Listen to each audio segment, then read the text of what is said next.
What is up, everybody? Welcome to another recap video here on Touchline Talk. U.S. women's national team out of the World Cup, losing to Sweden on penalties. I'm going to try and keep this pretty brief, and I don't want to get too much into the big picture right now. There will be time for that later on.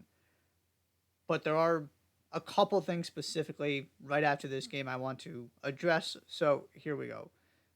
First of all, the performance. Miles better. US were clearly the better team, deserved to win that game,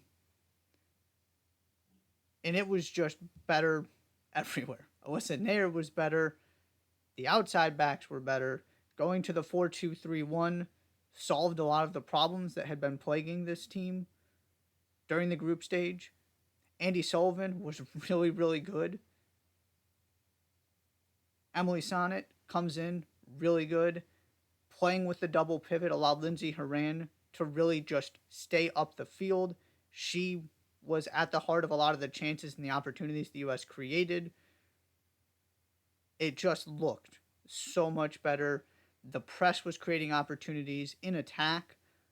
Not only did they create a lot of chances, and I think FIFA officially credited 21 shots, 11 on goal, but just the idea that every time they went forward, they looked dangerous. There were ideas, there was creativity. It felt like something was going to happen, and you didn't get that feeling in the group stage. So, credit to Vlatko Andonovski, credit to this team. They showed up and did everything they could to win that game outside of scoring a goal. Which is the flip side to this, and really the one point I want to hammer home. When you're looking back on this tournament for the U.S. women's national team, you have got to separate the group stage from this performance, because it's easy to put it all together and say they were really bad in the group stage and then immediately lost in the knockout stage. But the reality is this game against Sweden was essentially a semifinal that was played 2 rounds earlier because the U.S. didn't do their job in the group stage. Both of those things can be true at the same time. That performance and that team could have easily won this tournament. Had the U.S. won that shootout, we're talking about them as one, maybe not the favorite, but one of the favorites to win this tournament again. I will not rewrite that narrative because they lost in a penalty shootout. So you have both sides of this. They were really, really good in this game. They deserved to win. And sometimes you just don't get the breaks you need. And on the flip side, those centimeters, that inch, that ultimately sent them home on that final penalty were also the inches that saved them from elimination against Portugal. So you've got to separate the two, because they just thoroughly outplayed a team that very well may go on to win this tournament. You're feeling so much different about this team had they won a penalty shootout. But the big criticism to throw at this team over the 4 games in totality is that they left way too much up to chance and up to fate. They could have gone home in the group stage. They did not lead at any point in their final 3 games. They didn't score a goal in this game, even though they had opportunities. And obviously, there were some good saves in there. None of them absolutely incredible and mind-blowing. But they got some good looks, and they just couldn't put them away. And so you open yourself up to the opportunity to lose in a penalty shootout. But we're having a different conversation if this is the semifinals and not the round of 16. Because once you get to the semis, you're playing against teams that are on your level. And obviously Sweden are on the US's level. And again, right, so this is kind of a semifinal 2 rounds earlier. And credit to Sweden for finding a way to get through, because it's not their fault that they had to play the US in the round of 16. It's the US's fault they had to play Sweden. So all of the things you wanted to see in this game you saw. And sometimes it just doesn't go your way. And this team ultimately were too reliant on good fortune. They needed some help to get out of the group stage, and they got it. And they needed help to get out of this game because they couldn't put the ball in the back of the net, and they didn't get it. That's really what this comes down to for me. I'm not going to pile on. I'm going to applaud this performance because they deserve it. They deserve to win that game, and this sport is just sometimes cruel. And then you put it into a penalty shootout, and this team that I think Opta Jack said it was 25, 26 penalties heading into the end of that shootout in major tournaments they'd converted. And then all of a sudden, Rapinoe skies one. Sophia Smith has a chance to win it. Entire half of the net opens up. She gets the goalie going the wrong way and still can't put it in. Kelly O'Hara hits the post. And all of a sudden you go from nearly winning this thing to losing it. And that's just what happens sometimes. But this team, had they shown up this way from the beginning, would have been in control. And ultimately, they just never were because they didn't beat the Dutch, so they didn't win their group. They didn't score in this game, even though they were on top for essentially 90 minutes. And so they're going home.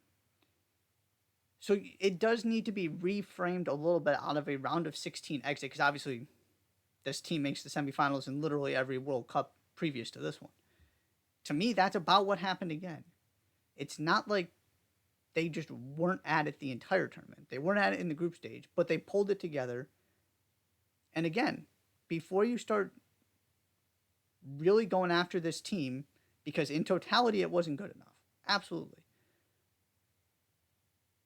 But don't rewrite or reshape your opinion based on a penalty shootout. I will just never buy into that kind of thinking. If you would have felt really good about this team heading into the quarterfinals against Japan, had they won this game, and I would argue you should have, then you have to feel pretty good about them even though they lost. Now, are there issues to address? Yes. And I've been really critical of this team in the group stage, and I didn't think we were going to see this good of a performance, so I got to give them credit.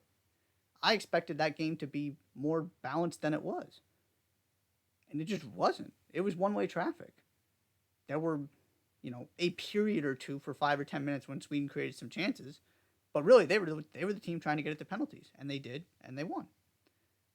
And the final thing I will say, I mentioned this on the live show, and I'll end with this thought. Obviously, the U.S. women's national team doesn't have the luxury of kind of transition tournaments and changing of eras and that kind of thing, because the expectation every time they show up is that they're going to win. And that's absolutely what they deserve. They've earned that kind of pressure and that kind of expectation. It's also important to remember, your fifth penalty taker there. This first major tournament. Naomi Girma was arguably your most consistent player. Year and a half of professional soccer.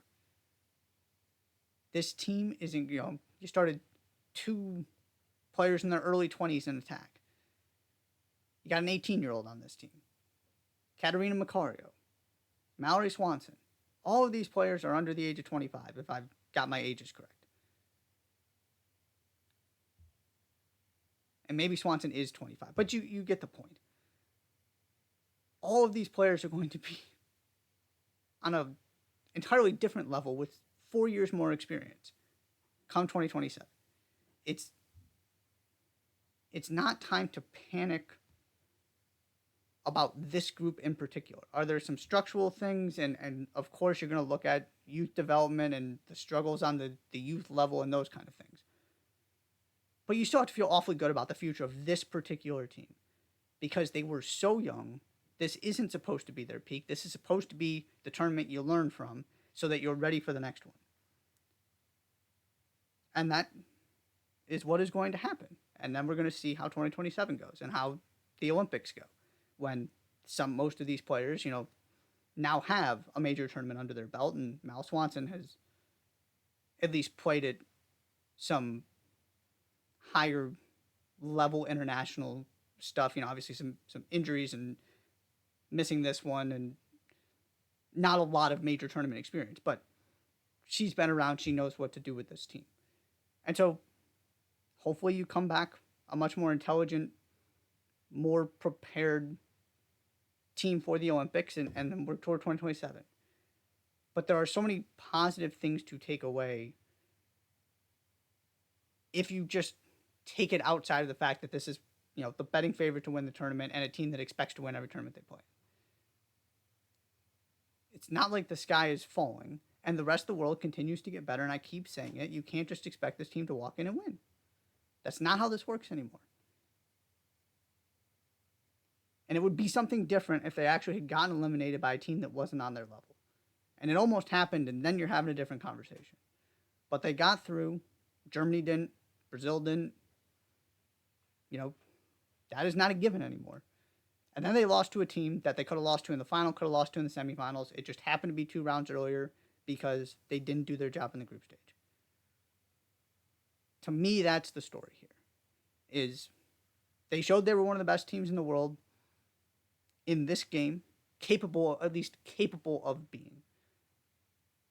They showed that they had a whole nother gear to get to compared to the group stage, and ultimately just came up short in penalty shootout. It happens. Don't need to go changing everything and all your thoughts and opinions because they came out of the wrong side of this result. Go based on what you saw in that game, what the eye test, the statistics. They were really, really good, and sometimes the better team on that day doesn't end up winning, and that's what happened. Interpret that how you want overall, but that is how to put this game into context. Don't just lump it in with the group stage. It's a completely different story, and the two stories go together to paint the entire picture of this tournament. That is all for now. Thank you so much for tuning in. Be sure to hit that subscribe button. I'll see you next time.